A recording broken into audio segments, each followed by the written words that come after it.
Good morning, everyone. In this class, we are going to discuss about an important topics regarding our UGC NET exam.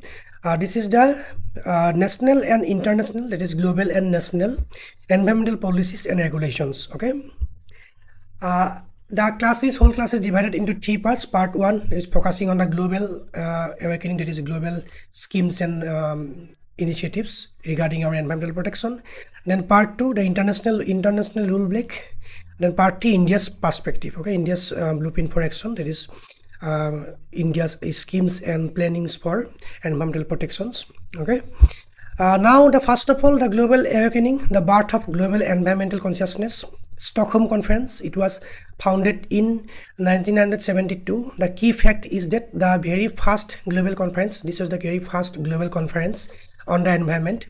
Okay, major outcomes lead to the creation of the United Nations Environment Program, that is UNEP.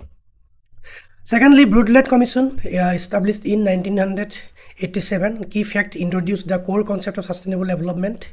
Major outcomes, published the seminal report, Our Common Future. Okay, these are most important things for UGC NET exam perspective.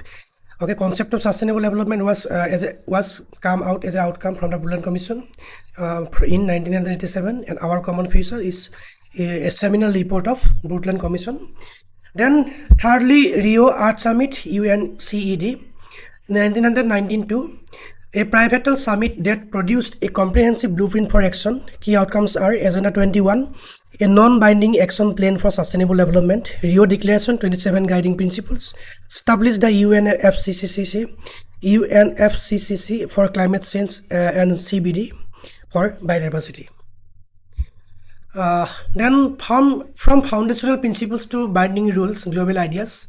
Okay, the big ideas from the global summits created the momentum for countries to create specific actionable rules and treaties to address environmental challenges.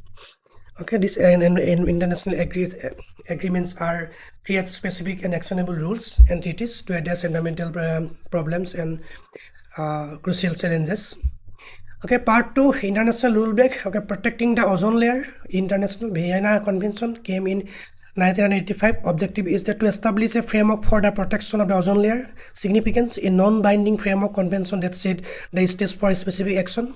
Then Montreal Protocol, founded in 1987. Objective is that to phase out the production and consumption of ozone depletion substances. Then significance, a landmark success story focused on substances like CFCs. Then Kigali Amendment in 2016. Objectives to phase down the use of hydrofluorocarbons, CFCs. Significance, an amendment to the Montreal Protocol addressing a new class of potent greenhouse gases. Okay, for confronting climate change, UNFCCC 1992, Kyoto Protocol in 1997, Paris Agreement in 2015. The objectives of UNFCCC established at the Rio Earth Summit to create a framework for stabilizing greenhouse gas concentrations. Okay, the significance of UNFCCC is that the parent treaty for all subsequent climate agreements. This is the foundation stone.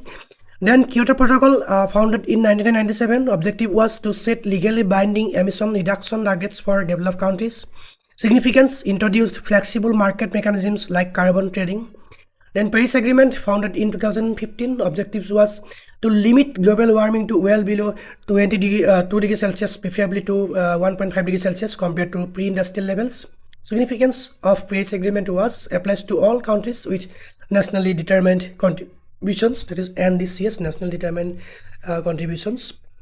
Okay, these are main foundations for confronting climate change globally. Then for conserving biodiversity, Ramsar Convention 1971. Objective was the conservation and wise use of wetlands for international importance. Significance, the first modern global intergovernmental environmental treaty. Then CITES 1917. Objective was to regulate and monitor international trade in endangered species of wildlife, wild fauna and flora. Significance, ensures that trade does not threaten the survival of species. Bonn Convention CMC 1979. Objective, the convention of terrestrial, marine and avian migratory species throughout their range. Significance, a framework for international cooperation across migration routes. Okay, these are some frameworks for conserving our biodiversity globally. Then managing hazardous waste and pollutants, Basel Convention 1989. Objectives was to control the transboundary movements of hazardous waste and their disposal. Significance addresses the problem of toxic dumping in developing nations. Then Stockholm Convention 2001. Objectives was to eliminate or restrict the production and use of persistent organic pollutants (POPs). Significance was targets the dirty dozen chemicals that bioaccumulate in ecosystem. Okay, these are for managing hazardous waste and pollutants in global level. Okay, this is the chronological map of international environmental actions. Okay, from 1970 to 2010 or 2016. In 1971, Ramsar Convention. 1973, CITES. 1979, Bonn Convention. 1985, Vienna Convention. 1987, Montreal Protocol. 1989, Basel Convention. 1997, Kyoto Protocol. 2001, Stockholm Convention. 2015, Paris Agreement. 2016, Kigali Amendment. Okay, the constitutional foundation for environmental protection in India. India's environmental framework is rooted in its constitution, defining duties for both the state and its citizens. Article 48A, the state's duty. According to this article, the states shall endeavor to protect and improve the environment and to safeguard the forest and wildlife of the country. Okay, Article 51A(g), the citizen's duty. It is a fundamental duty of every citizen to protect and improve the natural environment, including forests, lakes, rivers, and wildlife, and to have compassion for living creatures. Okay, this is a constitutional foundation for environmental protection in India. Okay, again, India's core environmental legislations are Wildlife Protection Act in 1971. Objectives was to protect wild animals, birds, and plants. Key features: established national parks and sanctuaries, created 6 schedules of protection for species. Then Water Prevention and Control of Pollution Act 1974. Objectives was to prevent and control water pollution and maintain or restore water wholesomeness.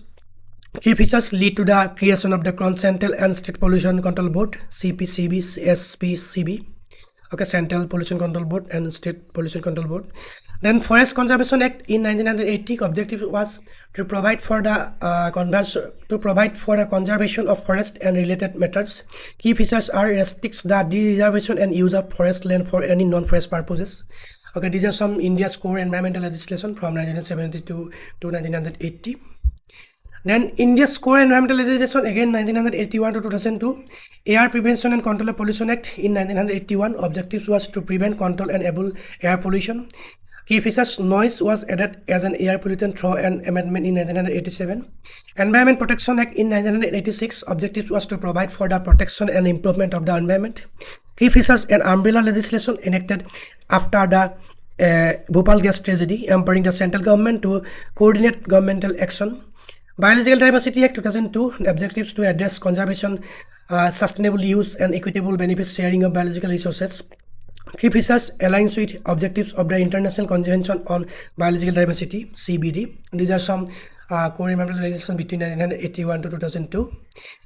India's strategic responses: the National Action Plan on Climate Change (NAPCC) 2008. Then NAPCC outlines a comprehensive strategy for 8 core national missions. Okay, there are 8 core national missions of this plan, National Action Plan of Climate Change in 2008. Okay, these are National Mission on Strategic Knowledge for Climate Change, National Solar Mission, National Mission for Enhanced Energy Efficiency, National Mission on Sustainable Habitat, National Water Mission, National Mission for Sustaining the Himalayan Ecosystem, National Mission for Green India, National Mission for Sustainable Agriculture. Okay, these are 8 key national missions, key strategies.